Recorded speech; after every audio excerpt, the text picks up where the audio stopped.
தந்தி தொலைக்காட்சி நேயர்களுக்கு வணக்கம். நல்லதை சொல்வோம், நல்லதை செய்வோம், நல்லதே நடக்கும். இன்று 17/4/2025 வியாழக்கிழமை. கேட்டை நட்சத்திரம் பின்னிரவு 5:59 வரை, பிறகு மூலம்.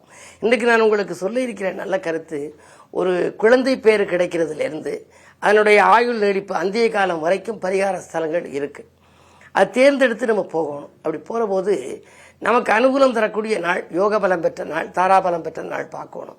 அந்த கோயிலுக்கு வந்த நாளா நமக்கு வந்த நாளா எது நல்லதுன்னு பார்க்கணும். ரெண்டும் இணைகிற மாதிரி நாள், திதி, யோகம், கரணம் நட்சத்திரத்தில் நாளும் நட்சத்திரமும் இணைஞ்சு போனால் உடனே பலன் கிடைக்கும்.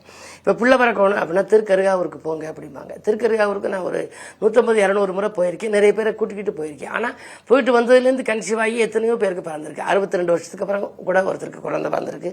13 வருஷம் இடைவெளியில் பிறந்திருக்கு. 25 வருஷம் இடைவெளியில் பிறந்திருக்கு. 8 வருஷம் இடைவெளியில் பிறந்திருக்கு. இப்படி எல்லாம் பிறக்குது. ஆக இந்த பரிகார ஸ்தலத்தை பற்றி உங்களுக்கு எடுத்து சொல்லணும்.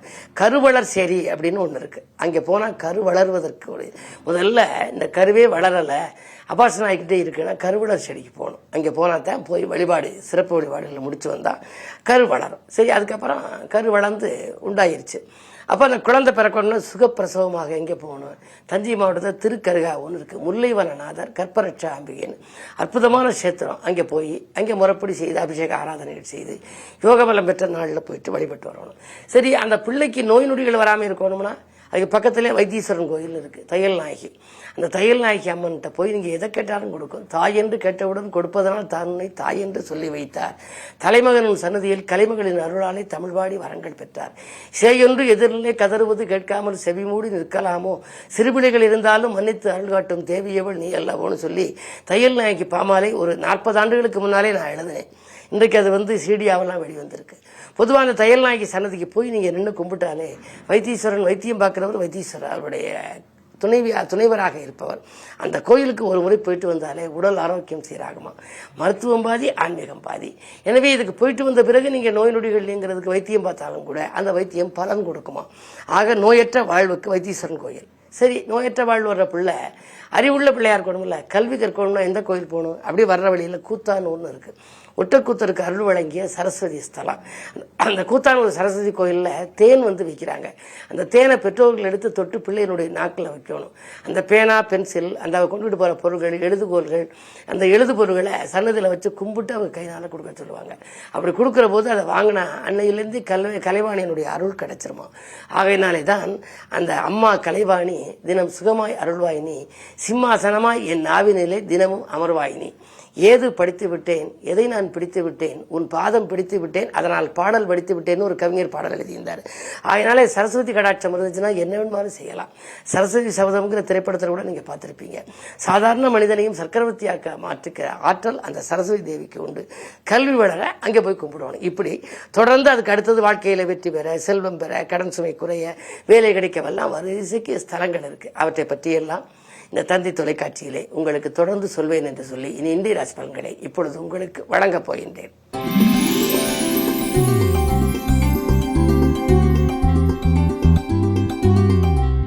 மேசராசி நேயர்களே, இன்றைக்கு உங்களுக்கு சந்திராஷ்டமம். குழப்பங்கள் அதிகரிக்கின்ற நாள். கூட்டாளிகள் உங்களை விட்டு விலகலாம். பணப்பொறுப்பு சொல்லி வாங்கி கொடுத்தால் அதனால் சிக்கல்கள் ஏற்படலாம். இடமாற்றங்கள், வீடு மாற்றங்கள் பற்றியும் சிந்திப்பீர்கள். உத்தியோகத்திலே மேலதிகாரிகளின் கெடுபிடி அதிகரிக்கும், கவனம் தேவை.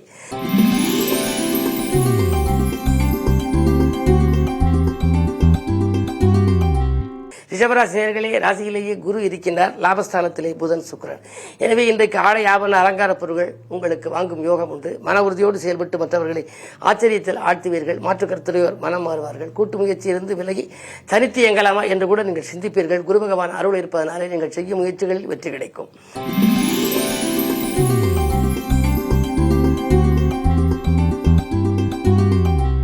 மிதுனராசினியர்களே, உங்களுக்கெல்லாம் விரயஸ்தானத்திலே குரு இருக்கின்றார். 7க்கு அதிபதியும் 10க்கு அதிபதியுமான குரு விரயஸ்தானத்தில் இருப்பதனாலே தொழில் மாற்ற சிந்தனைகள் அதிகரிக்கும். இந்த தொழிலில் லாபம் கிடைக்கவில்லையே, வேறு ஏதாவது புதிய தொழில் தொடங்கலாமா? வேலையில் இருப்பவர்களுக்கு இந்த வேலை உங்களுக்கு உழைப்புக்கேற்ற பலன் தரவில்லையே, வேறு வேலைக்கு செல்லலாமா என்றெல்லாம் மனக்குழப்பம் அதிகரிக்கின்ற நாள். என்ன இருந்தாலும் இன்று குரு வாரம், வியாழக்கிழமை. அருகில் இருக்கும் ஆலயம் சென்று குருவை கும்பிடுங்கள். குரு வழிபாட்டின் மூலம் உங்களுக்கு நல்ல தகவல் கிடைக்கும்.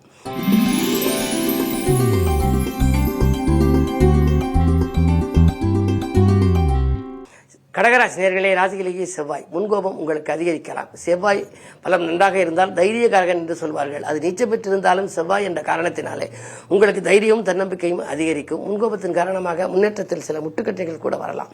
அஷ்டமத்தில் இருக்கும் சனியை பார்ப்பதனாலே அலைச்சலுக்கேற்ற ஆதாயம் கிடைக்காது. வாகனங்களில் செல்லும் பொழுது மிக மிக கவனம் தேவை. வீண் வம்பு வழக்கல் வீடு தேடி வரலாம். எச்சரிக்கையோடு செயல்படுவது நல்லது.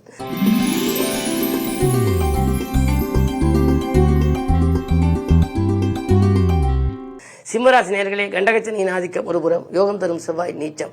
எனவே வாங்கி எடுத்து விற்கும் சூழ்நிலை ஒரு சிலருக்கு உருவாகலாம். உறவினர் பகை உருவாகாமல் பார்த்துக் கொள்வது உங்கள் புத்திசாலித்தனம்.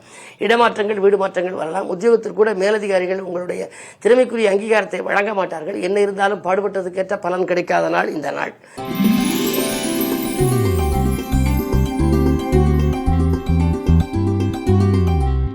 கன்னிராசி நேயர்களே, உங்கள் ராசியை குரு பார்க்கின்றார். எனவே நீங்கள் முன்னேற்றம் குறித்து எடுத்த முயற்சிகளிலே உங்களுக்கு வெற்றி கிடைக்கும். கண்ணீர்படும் அளவுக்கு உங்களுடைய முன்னேற்றம் வரப்போகிறது. குரு பேச்சுக்கு பின்னாலே 10 குரு வருகிறாரே என்று நினைக்க வேண்டாம். 10 வருகின்ற குருவினுடைய பார்வை 2ஆம் இடத்தில் பதிவதனாலே பொருளாதாரம் திருப்திகரமாக இருக்கும்.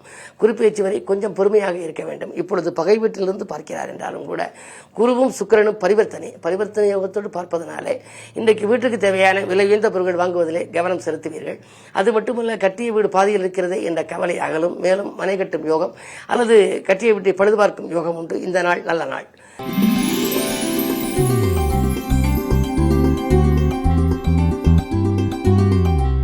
துலாம் ராசி நேயர்களே, உங்களுக்கெல்லாம் உதவி வருமானங்கள் பெருகும் நாள். உடன்பிறப்புகள் உங்களுக்கு உதவிக்கரம் நீட்டுவார்கள். கடன் சுமை குறைய வழிபிறக்கும். அதே நேரத்தில் செய்தொழில் இருந்த மந்த நிலை மாறும். தேவைக்கேற்ற பணம் தேடி வந்து கொண்டே இருக்கும். அஷ்டமத்திலே குரு இருப்பதனாலே பயணங்கள் உங்களுக்கு பலன் தரும் விதத்திலே அமையும். காலையில் ஒரு ஊர், மதியம் ஒரு ஊர், மாலையில் ஒரு ஊர் என்று சாப்பாட்டை கூட கருதாமல் நீங்கள் சென்று கொண்டே இருக்கக்கூடிய சூழல் இன்று உண்டு. என்ன இருந்தாலும் ஆரோக்கியத்திலும் நீங்கள் கொஞ்சம் அக்கறை காட்ட வேண்டும். சூரிய பார்வை இருப்பதனாலே உஷ்ணாதிக்க நோய்க்கு ஆள்பட நேரிடும். கவனம் தேவை.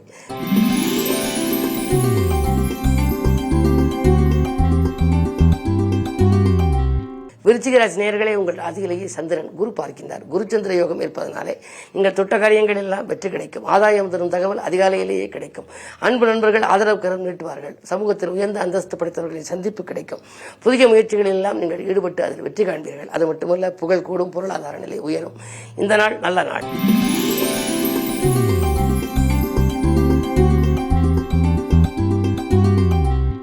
தனுசராசி நேயர்களே, உங்களுக்கெல்லாம் இன்றைக்கு வசந்த காலத்திற்கு வழிவகை வைத்துக் கொள்ளும் நாள். இன்றைக்கு நீங்கள் எதை எந்த நேரம் செய்ய நினைத்தாலும் செய்ய இயலும்.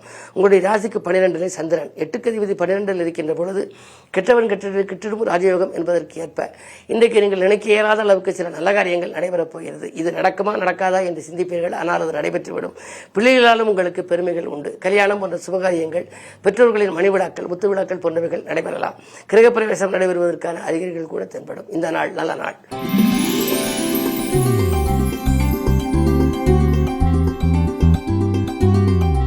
மகர ராசி நேயர்களே, குரு பார்வை இருக்கின்றது. எனவே கொடுக்கல் வாங்கல்கள் ஒழுங்காகும். மலை போல் வந்த துயர் பனி போல் விலகும். கல்யாண முயற்சிகள் கைகூடும். உத்தியோகத்தில் எதிர்பார்த்த சலுகைகள் கிடைக்கும். விருப்பங்கள் நிறைவேற நண்பர்களும் உதவி செய்வார்கள், உறவினர்களும் உதவி செய்வார்கள். அதே நேரத்தில் இடம் வாங்குவது, பூமி வாங்குவது போன்றவற்றிலே ஆர்வம் காட்டுவீர்கள். என்றைக்கோ குறைந்த விலைக்கு வாங்கி போட்ட இடத்தை இப்பொழுது விற்றுவிட்டு அதிக விலைக்கு விற்று அதில் வரும் லாபத்தை கொண்டு தொழிலை வளப்படுத்திக் கொள்ளலாமா என்று கூட சிந்திப்பீர்கள்.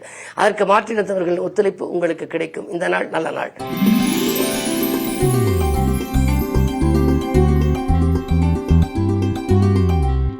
கும்பராசி நேயர்களே, ராசியிலேயே சனி ஆரோக்கியம் சீராகி ஆனந்தப்படுத்தும். கரைந்த சேமிப்புகளை ஈடுகட்டுவீர்கள். புதிய வேலைக்கு செய்த முயற்சியிலே வெற்றி கிடைக்கும். நேர்முக தேர்விலும் உங்களுக்கு வெற்றி உண்டு. சூரியன் 3 இருப்பதனாலே முன்னேற்ற பாதையில் அடியெடுத்து வைப்பீர்கள். அரசு பணி சிக்கல்களில் இருந்து விடுபடுவீர்கள். அரசு வேலைக்கு முயற்சித்தவர்களுக்கு அதுவும் கைகூடலாம். இந்த நாள் உங்களுக்கு மதியத்திற்கு மேல் மனக்கலக்கம் அகலும் நாள். பணப்புழக்கம் அதிகரிக்கும் நாள்.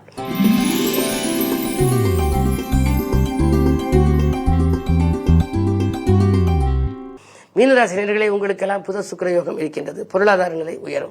புகழ்மிக்கவர்களை சந்தித்து மகிழ்வீர்கள். அது மட்டுமல்ல, இன்றைக்கு அதிகாலையிலேயே உங்களுக்கு வரும் அலைபேசி வழி தகவல் நல்ல தகவலாக இருக்கும்.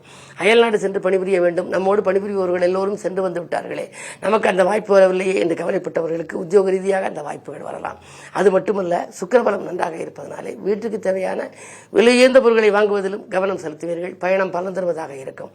பழைய வாகனங்களை கொடுத்துவிட்டு புதிய வாகனங்கள் வாங்கும் முயற்சியும் கைகூடலாம். இன்று வாகன யோகமும் உங்களுக்கு உண்டு. உத்தியோகத்தில் மறுக்கப்பட்ட சலுகைகள் கிடைக்கும். மேலும் விவரங்கள் அறிய தினத்தந்தி படியுங்கள்.